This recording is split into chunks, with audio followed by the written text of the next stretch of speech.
দক্ষিণ পশ্চিমাঞ্চলের জেলা যশোরের শার্শা উপজেলায় জেগে উঠেছে নতুন প্রত্যাশা। উপজেলার বিভিন্ন ইউনিয়ন ঘুরে দেখা গেছে বাণিজ্যিক বাগান থেকে শুরু করে বাড়ির আঙিনার গাছেও ব্যাপকভাবে মুকুল এসেছে।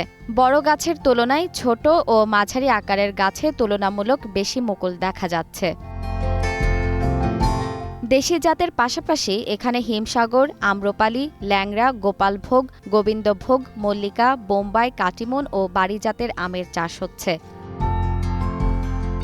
আম চাষিরা বলছেন, এবছর প্রায় সব গাছে ভালোভাবে মুকুল এসেছে। ঝড় বা অতিরিক্ত বৃষ্টি যদি না হয় তাহলে ভালো ফলনের আশা করছেন তারা। আমের মুকুল এবার খুবই ভালো, আশা করা যায় যে খুবই ভালো হবে। এবছর যে মুকুল আইছে আমার ব্যবসার লাইফে এত মুকুল আসেনি। যেভাবে আছে আল্লাহর রহমতে আমরা খুব লাভবান হওয়ার সম্ভাবনা আছে।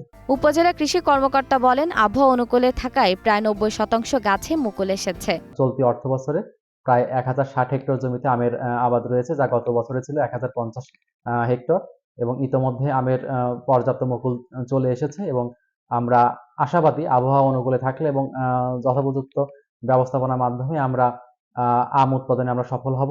শার্শা উপজেলায় প্রায় ১০৬০ হেক্টর জমিতে বাণিজ্যিকভাবে আমের আবাদ হচ্ছে। জেরিন জামান, গ্রিন নিউজ ডেস্ক।